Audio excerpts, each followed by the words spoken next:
Muito bem-vindos ao Que Teoria, um podcast aula produzido e gravado para introduzir os conteúdos da disciplina de Teorias da Comunicação do curso de Comunicação e Multimeios da UEM.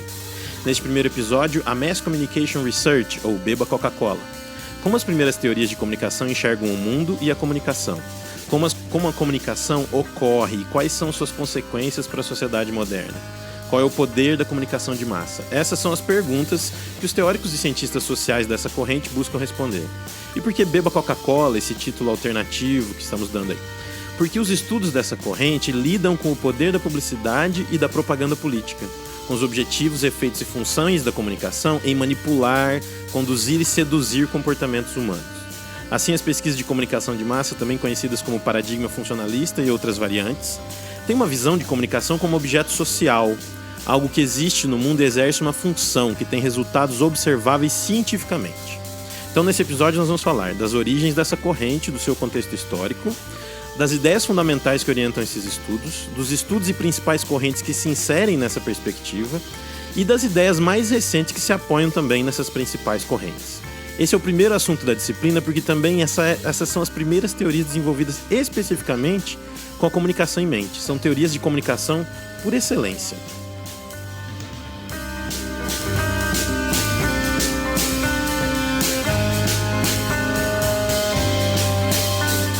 A primeira coisa que nós temos que levar em conta ao iniciar a compreensão de uma teoria é o seu contexto de emergência. Isso significa entender quais eram as condições que instigavam e motivavam as questões que os acadêmicos e acadêmicas levantavam com essa teoria e que ajudam a entender as respostas dadas por ele. Nesse caso, o contexto é amplo, porque essa corrente funcionalista se estende e se transforma durante todo o século XX. A gente pode dizer, porém, que as suas origens são relacionadas a duas coisas. Em primeiro lugar, ao positivismo sociológico e, consequentemente, na teoria funcionalista.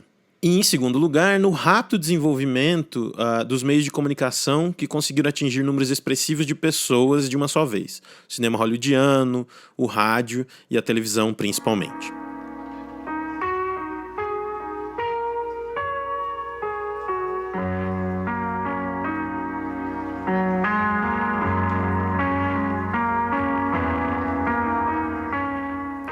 O período de maior relevância para nós é o entre guerras. Os esforços para motivar tanto soldados quanto populações em relação aos conflitos dessa época são fundamentais para a gente entender as propostas de pesquisa. Há uma preocupação nesses estudos sobre a ética dos efeitos que o grande alcance desses veículos tem sobre a população. Há também a vontade de saber como é possível obter os efeitos desejados ali por quem comunica. Esse período é também marcado pela expansão das lógicas de consumo e produção industrial americanas e a sua política externa imperialista, a expansão dos Estados Unidos para o mundo. Então, estudar comunicação nesse contexto serve para fornecer informações relevantes para os governos atuarem e orientarem as populações para o que elas desejam. Portanto, esses estudos são marcadamente instrumentais, ou seja, eles são realizados com objetivos práticos. Você estuda e você teoriza para obter certos resultados. Para o comércio e para o poder político são, principalmente, aí seriam as duas coisas mais importantes.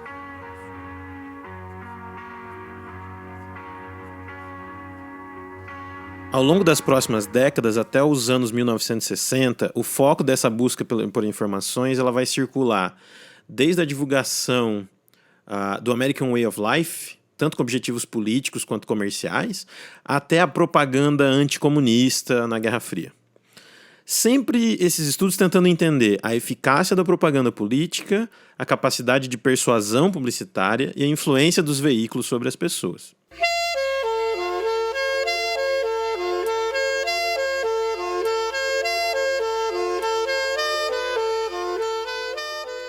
O funcionalismo é a ideia primordial das pesquisas de comunicação de massa. Tanto é que seu outro nome é teoria funcionalista. A base desse funcionalismo, por sua vez, é a sociologia positivista. Se você se lembra, a ideia positivista é de que a sociedade deve ser estudada como um organismo, como um corpo, né? Como as ciências naturais estudam outros organismos biológicos, a sociedade deve ser estudada dessa forma. Uma outra premissa dessa sociologia positivista é que a realidade ela é observável e quantificável. Nada de idealismo ou observação mística, explicações mágicas. Tudo é baseado na observação e no registro e na quantificação daquilo que é possível ser observado e compartilhado entre os seres humanos. Assim, o funcionalismo ele vai se basear na ideia de que é preciso observar a função de um objeto social. Para que servem as instituições?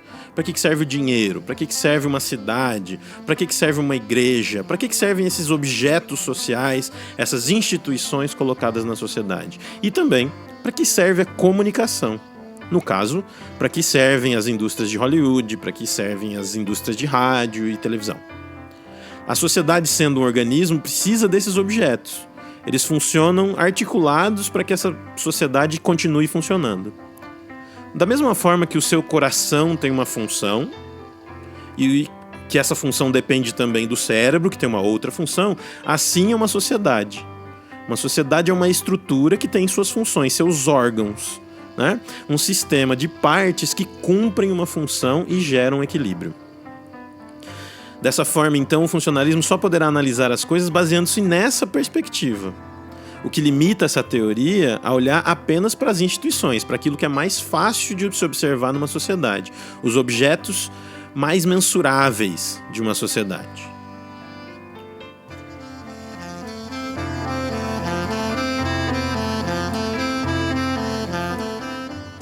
A segunda ideia central dessas teorias é o behaviorismo.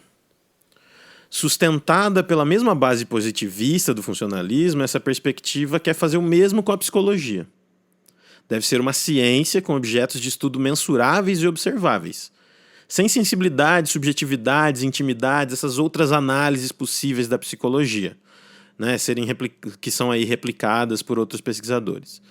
Se no funcionalismo, né, para a sociologia, a solução é observar as instituições, no behaviorismo, ou a psicologia comportamental, a solução é observar o comportamento, ou aí o behavior, né, em inglês. O que se pode quantificar ou mensurar é o comportamento. E o que é que se pode, né, mensurar ou medir do comportamento? Você coloca os seres humanos em situações e os observa agindo nessas situações. Assim você estabelece uma relação de estímulo-resposta. Ora, existe algo que acontece e a pessoa responde a esse algo que aconteceu de alguma maneira. Para o behaviorismo, explicar a psicologia humana é compreender quais foram os estímulos que geraram uma certa resposta, e então explicar que certos comportamentos são sempre respostas a certos estímulos. Ele é empírico e generalista, imensurável, ou seja, ele procura explicar algo universal, algo que tem a ver com o comportamento de todos os seres humanos. O que se alinha diretamente com uma perspectiva positivista que a gente viu também alinhada ao funcionalismo. Já a terceira ideia fundamental para entender a teoria funcionalista é a noção de massa. Essa ideia ela é originada das preocupações da elite econômica e intelectual do século XVIII com o comportamento dos humanos nas cidades, dos grandes grupos de trabalhadores, desse tipo de comportamento em grandes grupos, né? É um traço, então ela tem um traço conservador. A civilização e a moral elas são ameaçadas por esses grupos incultos em grande número, essa massa não educada, né? Esse grupo de gente não organizada diante dos padrões do que essa elite pensa que é correta para a própria sociedade. A massa, então, essa é uma boa definição, é um grande coletivo heterogêneo e desorganizado e sem laços internos. Ou seja, ele é espontâneo, não há uma conexão entre essas pessoas que fazem parte da massa, que não uma conexão momentânea e desorganizada. Então, de acordo com essas teorias, essa massa ela nos rouba a individualidade. Ela é, assim, um sinônimo de ação grupal. Ela tende a homogeneizar as cabeças e nivelar todo mundo por baixo, né? O indivíduo se apaga, torna-se irracional, impulsivo. No calor da massa ele se transforma em uma pessoa sugestionável, transforma a sugestão em ação, mas sem pensar, sem racionalidade.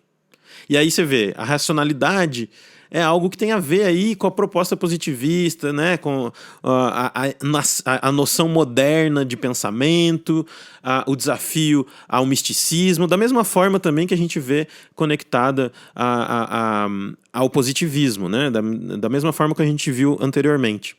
Então, aquela mesma que motiva a ciência social positivista, ela vai motivar essa noção de massa, a primazia da razão, né? Na massa, para essas pessoas, para essas teorias, as opiniões são exprimidas por pouca gente. Então você tem um grande grupo de pessoas, mas pouca gente realmente tem autonomia para dizer o que quiser. E é aí que esses meios de comunicação tendem a dominar as ideias e conduzir a massa. Bom, garoto, o negócio é o seguinte. Nesse momento existem perto de 1.500 alienígenas no planeta. Muitos estão aqui em Manhattan. Muitos são até corretos e só querem viver. Taxistas. Não tantos quanto você pensa. Os humanos, em sua maioria, não têm ideia, não querem nem precisam saber. Estão felizes, pensam que sabem tudo sobre a vida. Mas por que o segredo? As pessoas são inteligentes, elas entendem. Uma pessoa é inteligente. O povo é burro, entra em pânico, são animais perigosos, você sabe. Há 1.500 anos todos sabiam a Terra era o centro do universo. Há 500 anos todos sabiam que a Terra era chata. E há 15 minutos você sabia que as pessoas estavam sozinhas nesse planeta. Imagine o que vai ser amanhã.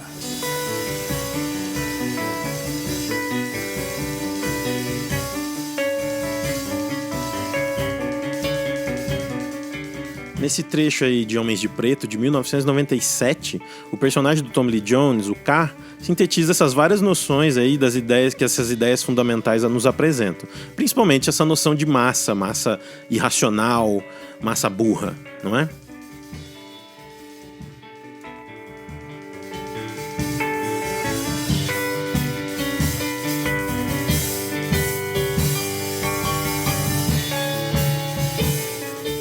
Baseando-se nessas ideias básicas do funcionalismo, da psicologia comportamental e da noção de massa, os estudos e ideias desenvolvidas para pesquisar a comunicação de massa nos Estados Unidos podem ser divididos em duas correntes paralelas. Aqueles que se propunham a estudar as funções da comunicação de massa e aqueles que procuravam entender os seus efeitos. Os estudos das funções da comunicação são generalistas. Eles buscam entender as regras quase universais da comunicação de massa, explicar como ela afeta o funcionamento do sistema social. Há uma fixação por entender as consequências dessa comunicação para audiências amplas, desorganizadas, heterogêneas. A proposta é analisar a relação entre o conteúdo das comunicações de massa com as necessidades que aquela sociedade apresenta. Não de uma maneira individual, aquilo que o indivíduo precisa, mas numa lógica generalista. Ou seja, o que é que a sociedade tem precisado e como é que a comunicação de massa, os veículos de comunicação, têm atendido a essas necessidades. Isso é o estudo da função. Vários estudos dessa corrente descrevem diferentes funções, ou seja, as consequências positivas e disfunções, ou seja, as consequências negativas, para o bom funcionamento dessa sociedade. O nosso foco aqui será no nome-chave do funcionalismo, o sociólogo cientista político Harold Lassell, e algumas outras contribuições que vieram depois.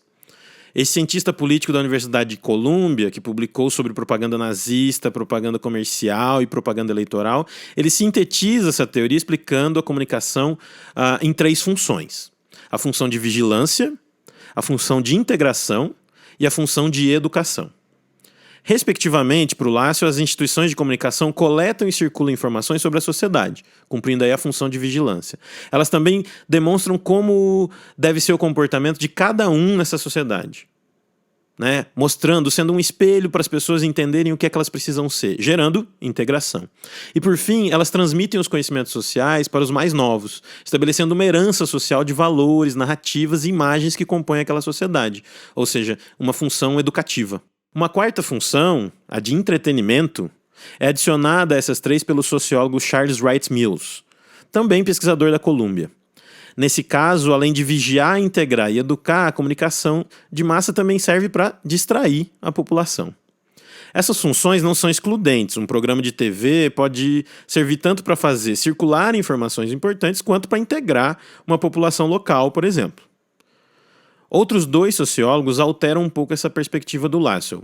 O Paul Lazarsfeld e o Robert Merton, que são nomes também bem importantes para o funcionalismo, de certa maneira eles simplificam as funções que foram dadas ali pelo Lassell ao destacar como chave apenas uma.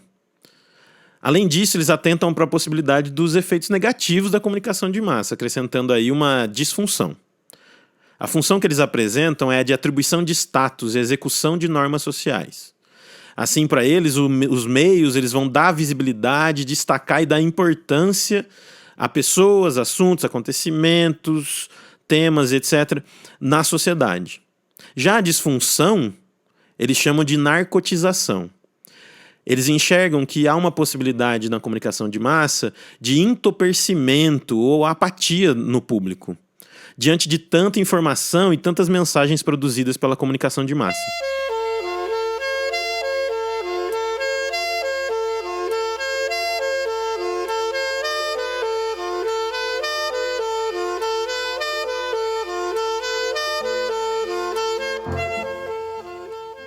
A vertente paralela de estudos funcionalistas é aquela que aborda os efeitos da comunicação de massa no seu público. Ou seja, o seu foco é em compreender o que acontece com as pessoas que são atingidas, entre aspas aí, pelos meios de comunicação. E como é que esses meios conseguem obter os efeitos desejados. A história desses estudos pode ser sintetizada como um balanço entre defender que os meios de comunicação são onipotentes, manipuladores da massa, ou explicar que eles não são tão poderosos assim. Na verdade, as ações da população são realizadas com base em vários outros mediadores, além dos meios. A posição mais extrema, digamos assim, é a de que os meios têm um efeito direto, inquestionável nas pessoas. O seu poder é total e fulminante, como injetar na veia um remédio, uma droga. O efeito é imediato. Essa metáfora da injeção é que dá nome a essa proposta, a teoria da agulha hipodérmica. A relação com as ideias fundamentais e o contexto que citei anteriormente é total. Os períodos de guerra em que populações encarnam o nacionalismo, as mensagens do governo, o crescimento dos usos dos meios para difundir essas mensagens e, claro, a proposta behaviorista, a ideia de que os comportamentos humanos são realizados instintivamente em resposta a esses estímulos. A conclusão parece óbvia. Os estímulos dos veículos são respondidos diretamente por comportamentos na sociedade. Fim da história. Basta compreender quais estímulos estão correspondendo a quais instintos. E assim é possível compreender os efeitos da comunicação. Esses comportamentos em diferentes indivíduos serão previsíveis, pois eles se tratam de algo natural do ser humano frente a um certo tipo de estímulo. As pessoas assim seriam vulneráveis ao poder dos meios, recebendo os estímulos e reagindo a eles direta e mecanicamente. Ao longo do tempo, vários estudos tentaram identificar esse processo de estímulo-resposta. Porém, nenhum conseguiu muito sucesso. Essa falta de sucesso em confirmar a teoria da agulha hipodérmica, ela não é necessariamente um fracasso. O que ela apresenta, na verdade, é uma outra percepção. Você começa a perceber que não há um padrão fácil de se identificar na forma como as pessoas reagiam a essas mensagens. É daí que se desenvolvem as teorias de persuasão ou intervenção psicológica. Com a falta de confirmação dos efeitos diretos, a inclusão de experimentos psicológicos permitiu inserir a questão da personalidade na forma como os efeitos eram obtidos. Assim, haveria uma mediação interna ao indivíduo que conduzia à obtenção da resposta ao estímulo. É o início de uma superação da agulha hipodérmica, mas não uma negação lógica dessa questão do estímulo-resposta. Entre o estímulo e a resposta, o que acontece é inserir percepções da pessoa às características do emissor, da mensagem, da própria mensagem do veículo, do tipo de veículo e assim por diante. De maneira geral, ao invés de um modelo em que há um estímulo causador de uma resposta, agora há uma mensagem persuasiva que atua em processos psicológicos internos dos indivíduos e altera as ações desses indivíduos. A forma de entender como certos efeitos são obtidos no público é entender as características psicológicas desse público. E aí você constrói as mensagens e entrega essas mensagens que correspondem às características. Enquanto essas pesquisas psicológicas eram feitas de forma experimental, criando situações em laboratório, pesquisas sociológicas em situações reais contribuíram mais fortemente para a superação da agulha hipodérmica. Essas pesquisas não só observam que as respostas não eram padronizadas, mas que o contexto social das pessoas era um fator de influência maior na forma como elas respondiam do que as próprias mensagens da mídia ou as ideias, as noções psicológicas que estavam na cabeça daquele público. Foi a partir daí que foram desenvolvidas as teorias de efeitos limitados, ou seja, que os efeitos da mídia concorriam com os efeitos de outras comunicações. A palavra-chave aqui é a influência. Quem influencia as pessoas a tomarem certas atitudes ou certas opiniões? E o que se descobriu foi que essas outras pessoas de um grupo, em uma comunicação interpessoal, têm mais influência sobre as atitudes das outras pessoas do que os próprios meios de comunicação. A razão disso é que as mensagens são filtradas por essas outras pessoas do círculo social. As opiniões de familiares, amigos, líderes de uma comunidade acerca de uma mensagem influenciam a percepção da pessoa sobre a própria mensagem. O Paul Lazarsfeld, aquele que nós citamos anteriormente, ele é que conduziu essas pesquisas. E ele chama esses influencers de líderes de opinião. Para ele, esses indivíduos criam um passo a mais no fluxo de comunicação, criando aí um fluxo de 2 passos. Esses líderes de opinião, foi percebido depois, também não reagem diretamente às mensagens. Eles consultam outras pessoas que são líderes em outros grupos e dentro das suas próprias redes. Então eles criam, na verdade, não é nem um fluxo de 2 passos, são fluxos de múltiplos passos. Então, seguindo essa teoria, os efeitos diretos não existem. Mas não significa que os meios não têm poder. Eles ainda assim definem e enfocam os significados disponíveis para o público. E também para os líderes de opinião. O ponto central é a análise da influência da mídia não pode esquecer daqueles fatores que são extra-mídia.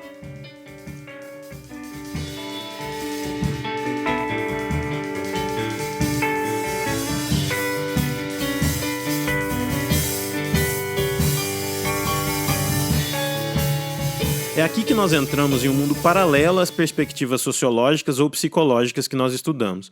A teoria matemática da comunicação, ou teoria da informação, é uma proposição que vem da engenharia elétrica e eletrônica, mas que por sintetizar tão bem os pressupostos dos funcionalismos norte-americanos, tornou-se fundamental. A ideia dessa teoria é lidar com o canal de comunicação, ou seja, a infraestrutura por onde as mensagens passam. Assim, sua preocupação consiste em quantificar, medir a informação que passa por essa infraestrutura técnica, para entender a capacidade que essa estrutura tem e talvez melhorá-la, né, para conseguir passar mais informações por ela. A síntese que ela oferece aos estudos sociológicos funcionalistas da comunicação está no seu modelo linear de etapas. Essas etapas são divididas e definidas, né? Então, é um modelo de comunicação que tem uma linha de início, meio e fim, muito clara. A comunicação é uma troca de informações. E essa troca é feita nessa linha reta aí, entre um emissor e um receptor. Ela inicia em uma fonte, que seleciona a mensagem, passa por um transmissor, que transforma a mensagem em um código adequado à transmissão, é sustentada por um canal, por onde a mensagem é codificada e transmitida.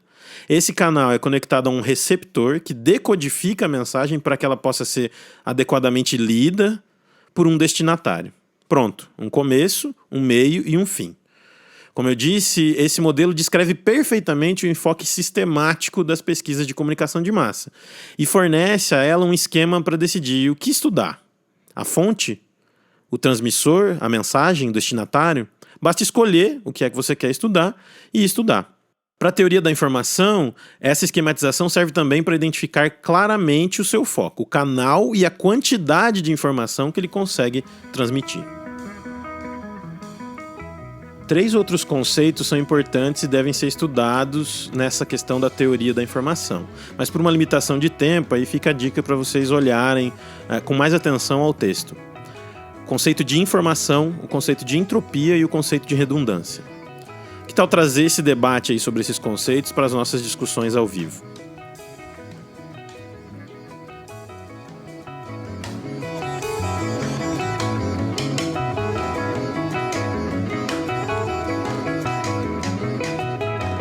Com o tempo, para um programa curto, não dá para abordar em detalhe os vários desdobramentos também dessas correntes funcionalistas. É importante entretanto, só enumerar alguns deles e incentivar a pesquisar e entender um pouco mais. E aí, claro, no próximo semestre a gente vai olhar eles com mais calma. Alguns deles são Agenda Setting, que é uma teoria que tenta explicar a capacidade dos meios de comunicação em pautarem à população quais são os assuntos importantes e, assim, no longo prazo, influenciarem as pessoas na forma de entender esses assuntos. Veja que tem poder aí de mídia. Tem um outro desdobramento chamado de pesquisa de usos e gratificações. Esse inverte um pouco a noção, porque ao invés de olhar para a função da comunicação de uma maneira generalizada, né, dos objetivos da comunicação para a sociedade, eles olham mais para a forma como os próprios indivíduos, as pessoas, usam e se apropriam das mensagens das mídias para satisfazer as suas próprias necessidades. Por isso, usos e gratificações. Né? Um outro desdobramento importante são as pesquisas do newsmaking ou de produção da notícia. Né? Nesse caso é que se as características de quem produz a notícia são importantes para os efeitos obtidos, né? Veja que há uma conexão direta ali com os efeitos limitados e também com a própria noção da psicologia, é necessário estudar também as pessoas que produzem. As características dessas pessoas é importante para a gente entender como é que os resultados vão ser obtidos. Né? Essas pesquisas do newsmaking apontam para rotinas e processos sociais que determinam o que pode ou não pode ser divulgado numa lógica profissional do próprio jornalismo, e não necessariamente uma lógica nefasta, uma lógica de manipulação. Uma outra ainda teoria dessas é a do espiral do silêncio.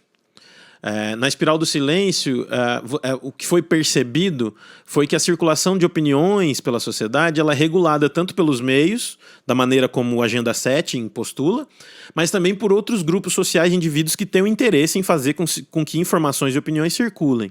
Né? E esse controle tem um fator psicológico, o próprio medo do isolamento. Quanto mais uma pessoa vê opiniões divulgadas que são contrárias às suas próprias, mais ela tende a se calar, caindo em uma espiral de silenciamento. Esses estudos, desdobramentos, tem outros vários, mas a gente destaca alguns e a gente vai aprofundar mais para frente com eles. Eles são sustentados pelas mesmas bases, por isso eles são colocados aqui, pelas mesmas bases do funcionalismo. Uma sociedade sistemática, né, em que instituições cumprem funções específicas e que a comunicação deve ser estudada nessas funções, e principalmente uma preocupação com o poder da comunicação de massa. Uma comunicação transmissiva, ou seja, de transferência de informações, de partes separadas que exercem cada uma delas uma diferente função. E que atinge o público em diferentes níveis. Pode ser super poderoso, como a teoria da agulha hipodérmica, ou pode ser mediado, como os efeitos limitados, por exemplo. Por fim, um outro elemento aí que conecta esses desdobramentos ao funcionalismo é um cientificismo, né? A tentativa de mensurar e quantificar relações de causa e efeito, comportamentos, respostas e opiniões. Por isso, essas várias explicações se conectam ao funcionalismo norte-americano, reconfigurando e construindo sobre estudos iniciais novas explicações que estão em voga, estão sendo usadas até hoje mesmo.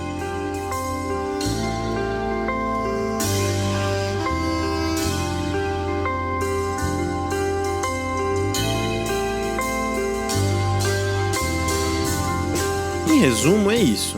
É claro que não dá para tratar de todas as ideias nesse tempo curto. O importante aqui é observar o comprometimento com uma teoria positivista de quantificação e medição do mundo, a noção de que a sociedade existe em equilíbrio e a comunicação exerce uma função de manutenção deste equilíbrio, o compromisso em entender como a comunicação exerce essa função e quais são seus efeitos, e como esses estudos, então, são motivados por uma noção de mídia poderosa, manipuladora, condutora das opiniões.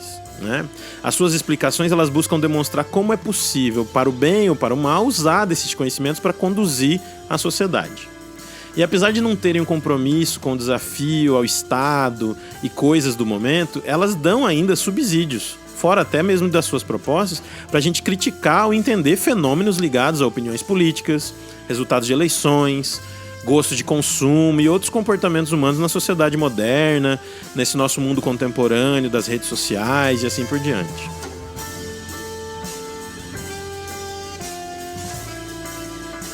Este foi, então, o primeiro episódio desse podcast aula produzido por mim, professor Gustavo Ferreira, para a disciplina de Teorias da Comunicação. Não esqueça sempre de ler o texto que é referência para o programa, né? Vai estar disponível na pasta da disciplina e então ouvir essa gravação. Mas tente também ouvir mais de uma vez e ler principalmente mais de uma vez, né? Porque essa gravação ela é apenas um pequeno comentário. É necessário que você leia para você ter uma compreensão mais profunda do que é que essas ideias estão falando e ter detalhes sobre isso. Como esse é um primeiro teste, né, uma primeira gravação e um primeiro episódio, um piloto, algumas coisas podem mudar ao longo do curso e a estrutura do programa pode ser um pouco diferente daqui para frente. Mas, por enquanto, o plano é esse. Um breve resumo e uma leitura e depois uma discussão. Então a gente se vê lá na discussão. Até mais.